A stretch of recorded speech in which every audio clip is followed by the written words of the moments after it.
नमस्कार दोस्तों, मैं हूं उमेश द्विवेदी और आप देख रहे हैं सरकारी मंथन। दोस्तों, ईरान युद्ध अब एक ऐसे स्तर पर पहुंच चुका है कि उसका असर अब रियलिटी में हमारी और आपकी जेबों पर पड़ने लगा है। हाल ही में दोस्तों, सरकारी तेल कंपनियों ने गैस सिलेंडर की नई कीमतें जारी की हैं और इस बार जो आंकड़ा सामने आया है वो सच में हम सबको परेशान कर सकता है। दोस्तों, कमर्शियल गैस सिलेंडर यानी जो 19 किलो वाला बड़ा नीला सिलेंडर होता है उसके रेट में सीधे 993 रुपए की भारी बढ़ोतरी कर दी गई है। और दोस्तों, इस फैसले के बाद आम पब्लिक में एक पैनिक समझ गया है कि क्या अब हमारे घरों में जो घरेलू एलपीजी सिलेंडर आता है क्या उसके भी रेट बढ़ने वाले हैं। क्या पेट्रोल डीजल भी 100 या 110 या 120 रुपए प्रति लीटर के पार जा सकता है। और अचानक ऐसा क्या हो गया कि तेल कंपनियों ने एलपीजी के रेट बढ़ाना शुरू कर दिया। क्योंकि जाहिर सी बात है कि आप सोच रहे होंगे कि भाई अगर आप ईरान वॉर को एक वजह मान रहे हैं तो ईरान वॉर को तो 2 महीने से ऊपर होने वाले हैं, तो एलपीजी और तेल के रेट अगर बढ़ने थे तो पहले ही बढ़ जाते। दोस्तों, आपके इन सभी सवालों का जवाब आज हम इस वीडियो में देने वाले हैं, तो इस वीडियो को लास्ट तक जरूर देखें। सबसे पहले हमको यह समझना जरूरी है कि वैश्विक स्तर पर इंटरनेशनल लेवल पर कच्चे तेल की कीमतें ही ये डिसाइड करती हैं कि भारत में पेट्रोल, डीजल और एलपीजी का रेट कितना होगा। अगर कच्चे तेल की कीमत $100 प्रति बैरल से कम है तो अक्सर भारत में तेल और एलपीजी के रेट में कोई खास चेंज नहीं किया जाता है। लेकिन अगर कच्चे तेल की कीमत इंटरनेशनल मार्केट में $110, $120 प्रति बैरल को क्रॉस कर जाती है तो इंडिया के लिए इसे हैंडल कर पाना बड़ा ही टफ हो जाता है और देश में एलपीजी और पेट्रोल डीजल के रेट ऑयल कंपनियों को दोस्तों बढ़ाने ही पड़ते हैं। दोस्तों, अब मैं आपको इंडियन बास्केट का एक ग्राफ दिखाता हूं। इंडियन बास्केट को आप ऐसे समझ लीजिए जैसे हम बाजार जाते हैं तो थैले में सिर्फ एक सब्जी नहीं लाते बल्कि थोड़ी गोभी, थोड़े आलू, थोड़े टमाटर लेकर आते हैं। घर आकर जब हम हिसाब लगाते हैं तो आज सब्जी कितनी महंगी पड़ी, पूरे थैले का एक औसत भाव निकाला जाता है। इसी तरह भारत सरकार किसी एक देश से तेल नहीं खरीदती है, वो थोड़ा कच्चा तेल दुबई से लेती है, थोड़ा रूस से लेती है, थोड़ा अरब देशों से लेती है और इन सब तेलों को मिलाकर जो एक औसत भाव, जो एवरेज निकाला जाता है उसे ही इंडियन बास्केट नाम दिया गया है।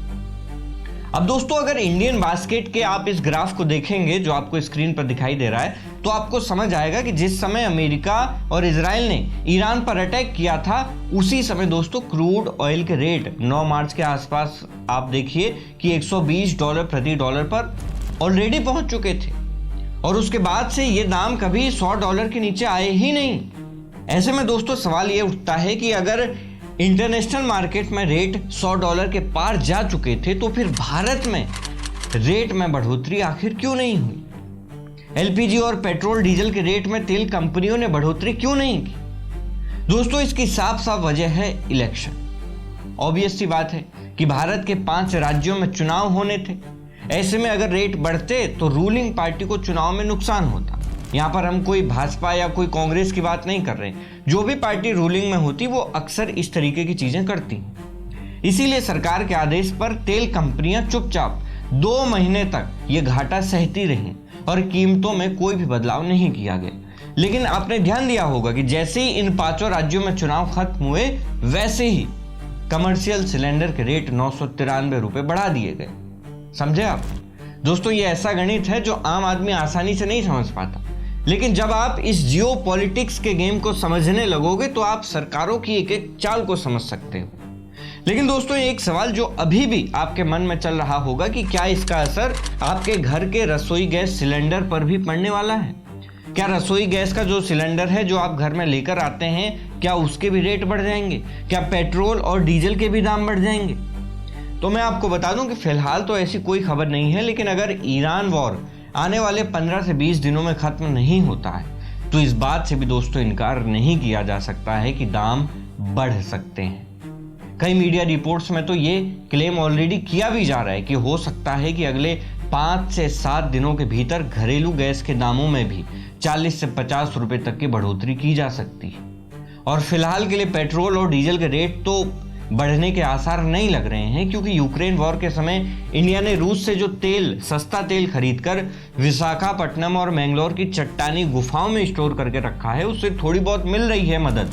लेकिन वो तेल भी दोस्तों पूरे भारत की लगभग सिर्फ 9 से 10 दिनों की ही ज़रूरत को पूरा कर सकता है। ऐसे में हालात ठीक होने के लिए यही कहा जा सकता है कि या तो ये युद्ध समाप्त हो जाए या फिर भारत जल्दी ही कच्चे तेल के लिए किसी ऐसे देश के साथ बात करे जहां से तेल और गैस खरीदने में कोई भी डिस्टर्बेंस ना हो। इसका एक अच्छा ऑप्शन यूएई हो सकता है।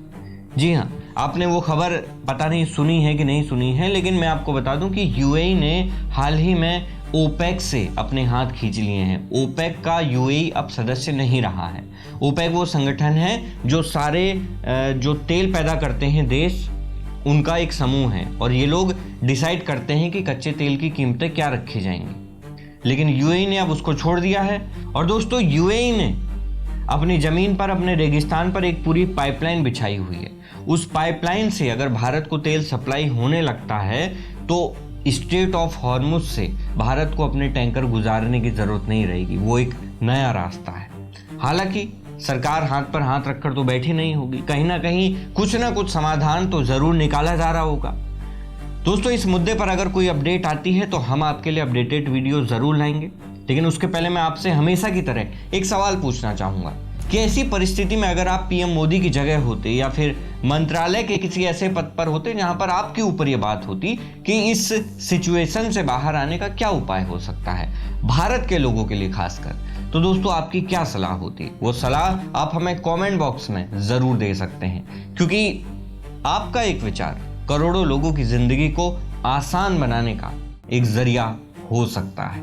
मैं हूं उमेश द्विवेदी और आप देख रहे थे सरकारी मंथन। नमस्कार।